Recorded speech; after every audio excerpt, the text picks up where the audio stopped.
Добар ден, ги гледате пладневните вести на Канал Плюс телевизија. Следи најава на дел од содржините.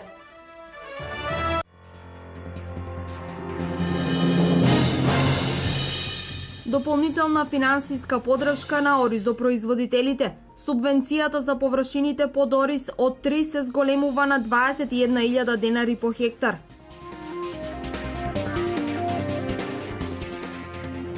Објавен е нов оглас за закуп на земјоделско земјиште во Џумајлија. Почетната цена на закупнината се движи од 77 до 91.000 евра годишно, во зависност од парцелата. Лицата со посебни потреби треба да имаат шанса да се изразат и да го развијат својот талент и потенцијал. Дневните центри и инклузијата во образованието се неопходни.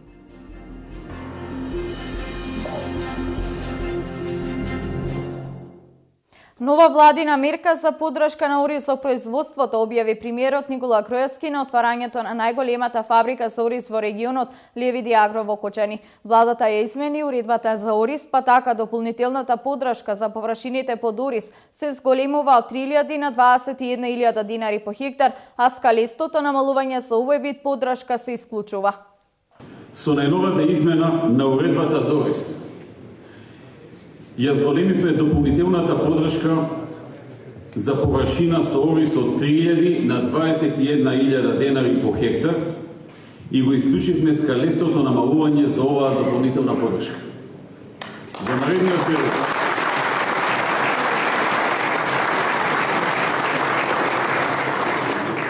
Во наредниот период 3.131 лице од производителите на ориз ќе добијат поддршка од владата во износ од 8.000 денари и дополнителна поддршка од 21.000 денара за сите, без разлика на вкупната површина на производството.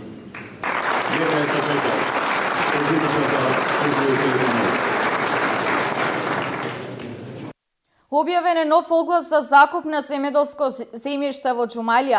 Владата нуди 3 парцели плодно земјиште во Свети Николе со вкупна површина од 3.300 хектари. Право на учество има домашни и странски правни и физички лица, а закупот се нуди од 15 до 70 години. Услов е понудувачите во рок од 4 години да инвестираат од 2 до 6 милиони евра. Почетната цена на закупнината се движи од 77 до 91.000 евра годишно, зависно од парцелата.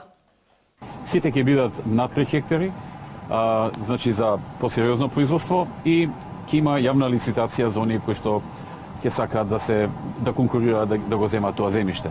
Има голем потенцијал тука и за многу вработување, и за зголемување на извозот, и за самовработување, така што очекувам голем интерес.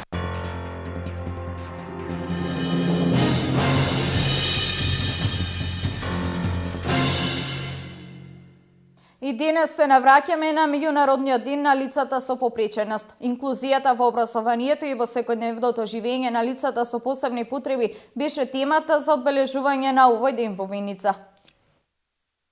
Рачно изработени новогодишни честитки и мини скулптури од глина, рецитирање песни како потврда за нивните потиснати емоции, нивниот неоткриен потенцијал и талент. Ако не им се даде шанса, тие остануваат затворена табу група за јавноста, но воспротивно, преку дневните центри, преку процесите на инклузија во образованието, преку здруженијата на ниво на општина им се дава можност секој според расположивите капацитети да го даде својот придонес во севкупното живење. И лицата со Даунов синдром, и лицата со аутизам, и глувите и слепите лица сите го заслужуваат своето место на општествената скала, но неопходна им е поддршката од средината, фамилијата и институциите. Во последните неколку години се прават конкретни чекори за поголема инклузија барем во образовниот процес, што беше и темата во одбележувањето на Светскиот ден во Виница. Училиштата преземаат неколку си чекори кои овозможуваат децата со посебни потреби да влезат во самите училишта. Така? Најчесто се овозможува за непречено да следат наставата со изготвување на индивидуални планови од страна на наставниците кои претходно имат посетувано обуки.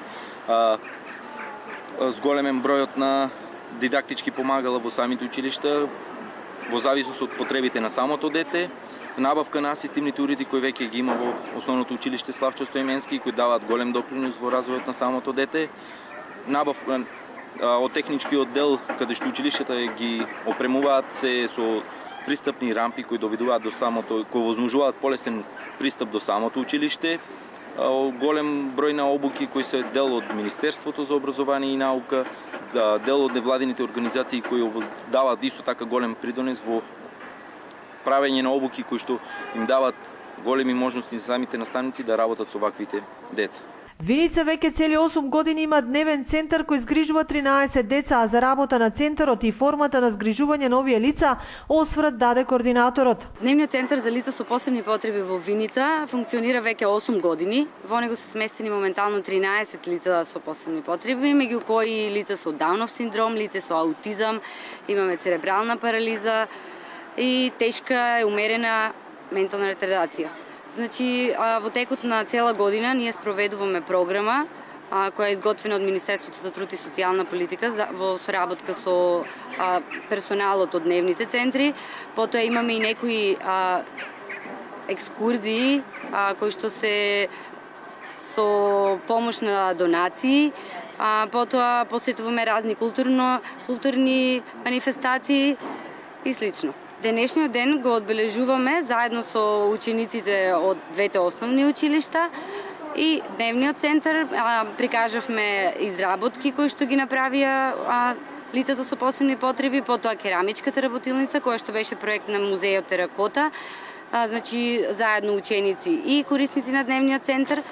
Според председателот на порака, напредок има во локални рамки, но грижата за овие лица треба да биде секојдневна и секаде, а не само во надлежните институции. Има напредок на ниво на општина, се преземаат некои активности, но сепак недоволни за комплетно инклузирање на лицата со попреченост во целокупниот општествен живот. Најмногу се чувствува инклузијата во образованието, иако недоволно.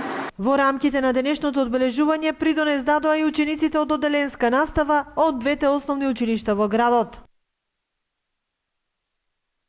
Со изведбата на драмата Овчарот Беро и Берово во Берово беше одбележан Светскиот ден на лицата со пречки во развојот. Оваа представа во изведба на штитниците од Дневниот центар за лица со посебни потреби во Берово, заедно со ученици од Основното средно училиште Ацо Русковски од Берово, е второ наградена представа на Националниот драмски фестивал за лица со и без хендикеп, игри без маска, театар без дискриминација, со што обезбедија место за учество на Интернационалниот драмски фестивал кој ќе се одржи во месец април во Македонскиот народен театар.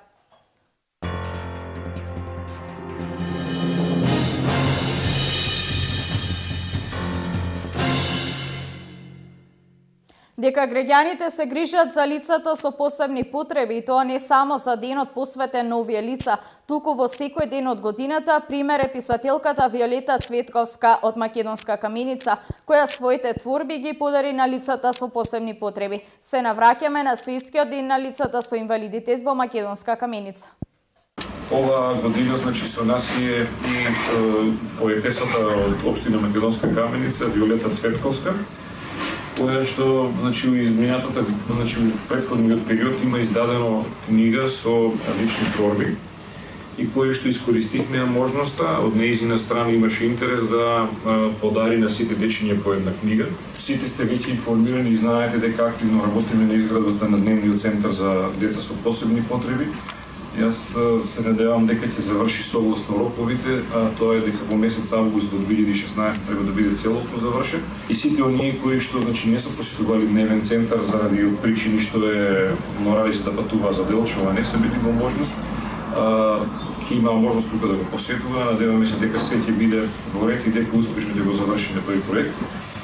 Во континуитет ќе бидеме тука за сите вас да видиме поддршка и со еднократни парични помошти, но и социјални пакети и со празници кога можеме да посветиме некакво внимание на вас, така да ќе се трудиме се што можеме како општина да бидеме сериозни како спрема другите категории на граѓани, така да кажеме и со лицата со пречки во развој и со попреченост.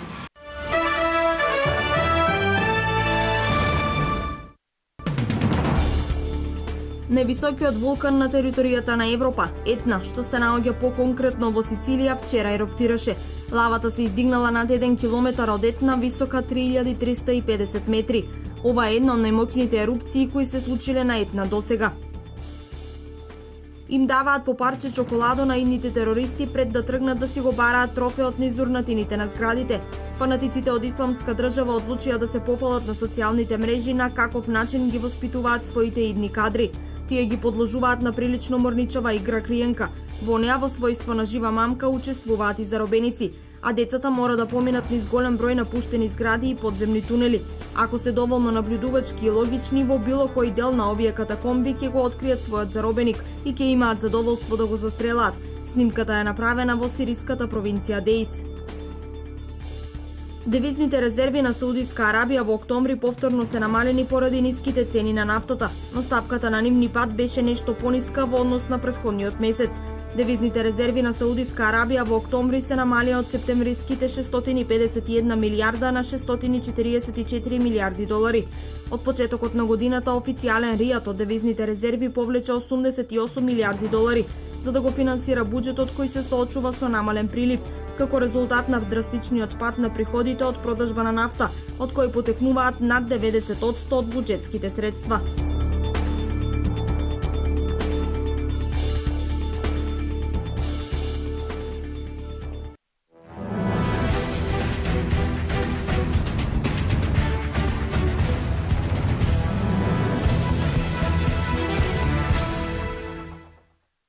За вкупно 3 позиции напредуваше македонската фудбалска сениорска репрезентација на најново објавената FIFA ранг листа. Моментно избраниците на селекторот Игор Ангеловски се наоѓаат на 136-то место со вкупно 257 поени за Судан и Палестина, кои го делат 134-то место со по 259 поени, а пред Хонконг на 137-то место. Најмногу напредуваше селекцијата на Либија од вкупно 32 позиции за моментно 81-то место. Целата 2015 година ја поминавме по стотката на ранг листата, започнавме од 102-то место и за 12 месеци имаше назадување од 34 позиции.